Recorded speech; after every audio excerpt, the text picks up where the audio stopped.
Hey everyone, it's Angela with FoodStorageAndSurvival.com and welcome back to our 72-hour kit series.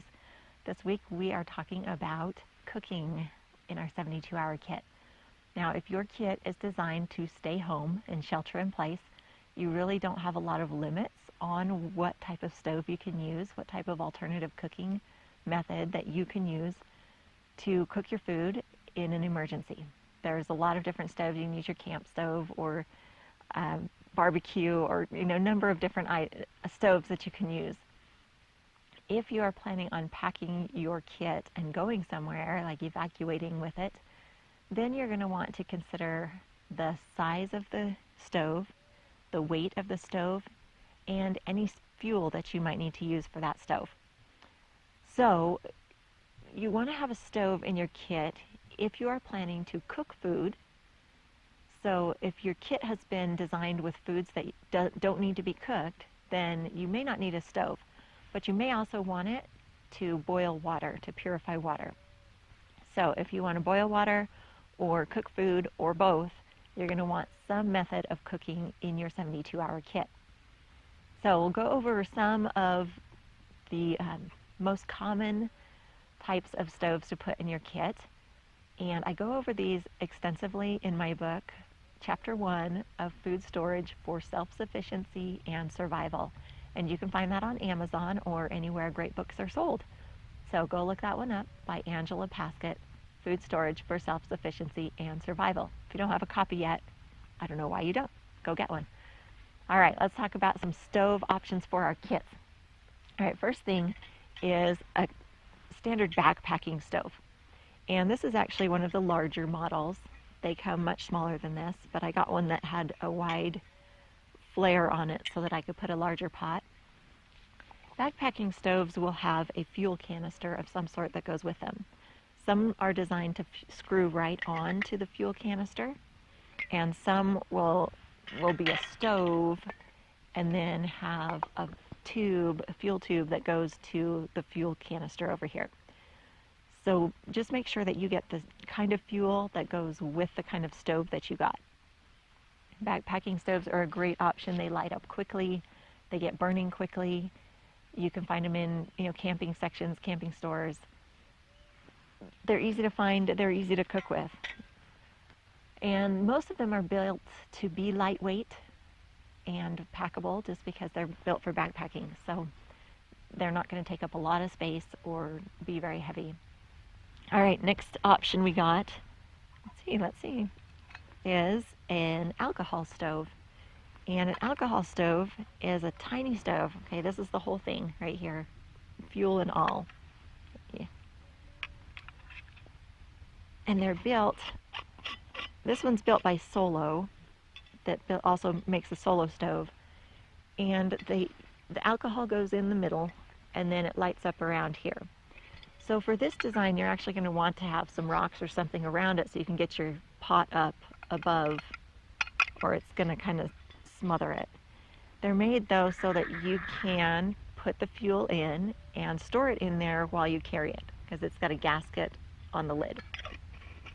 So you can put an amount of fuel in there. You might want to get another fuel bottle and carry some extra alcohol to burn on those. These are nice. They light up with either a flame or a spark. So if you have a striker type of lighter, you can get your alcohol stove burning. And the type of alcohol you want to burn is denatured alcohol. This is your fuel for that little stove. And you find this in your paint section. So hardware store or your big box stores will probably have the denatured alcohol. Or you can also use the yellow heat, and this is in the automotive section. This will burn in those little alcohol stoves as well. Regular rubbing alcohol doesn't work in them, so get the good stuff, the denatured alcohol or the yellow heat can. Okay, next type of stoves we've got is a biomass stove, and there's a couple of different designs of those. There's actually lots of different designs of those. The real bonus with a biomass stove is that you don't have fuel that you need to carry, because they burn whatever biofuel there is around, like sticks or rocks, or not rocks, sticks and grass and pine cones and things like that. Rocks don't burn, okay? Unless you got coal, that rock burns. But I wouldn't put it in here. Okay, so you put your fuel in there, The Solo Stove packs down pretty small, and it's really lightweight. And then that part flips over, you build your fire, put your pot or cup on top of there and cook. So they're nice. You can also use this in conjunction with the alcohol stove. So the stove goes in the other stove and holds it so that your pot is on top of the alcohol stove. So if you want to use those two together or carry them both and use them, independently depending on what type of fuel you have, that Solo Stove is a really great design. Another one that I really like, but it's a little bit bulky for an emergency kit, is the Kettle. It's the largest stove that I'm showing you today, but it's designed so well for boiling water. So if you are planning on meals in your kit that just need boiling water added to them, like the Mountain House meals, then the Kettle is a great way to go because it boils water fast, really fast. It is, like I said, it's a little bit bulky. I've actually done a couple of videos using Kettles. I did one with this one. This is the Trekker. It's their smallest model. And I also did one with the Kettle Base Camp. So you can kind of see the difference in size in them. The Base Camp's really too big to be using with a packable emergency kit that you're going to hike with or something. The way that they work, you build your fire in the little pan, and then this part is built like a chimney. See how we can see through there? And it's double walled, so the water goes in here, and the heat from your fire goes up through the chimney, and it heats up the water that's surrounding that chimney. And it's really fast. So really, if you want to boil water quick, this is a great way to do it. If you want to cook over this stove, there's a couple ways to do it, and both of them are okay.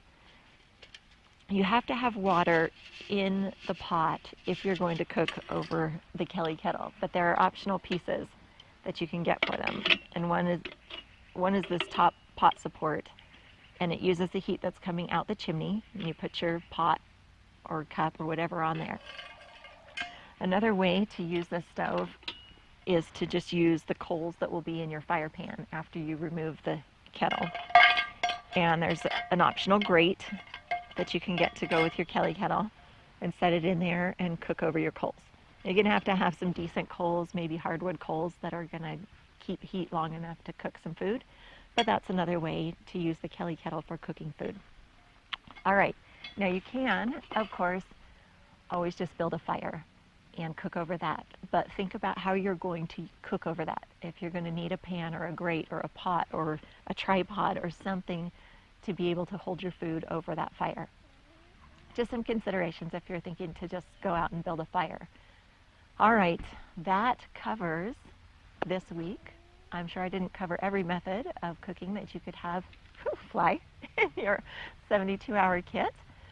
So if I didn't talk about your favorite method, be sure to leave it in the comments below, and I would love to hear about yours. All right, that winds us up for this week. As always, you can find more from me on my blog, foodstorageandsurvival.com, and I look forward to talking to you again next week when we're talking about something else in our 72-hour kit series. It's going to be fun. Subscribe to my channel before you go, and we'll catch you next time. Thanks.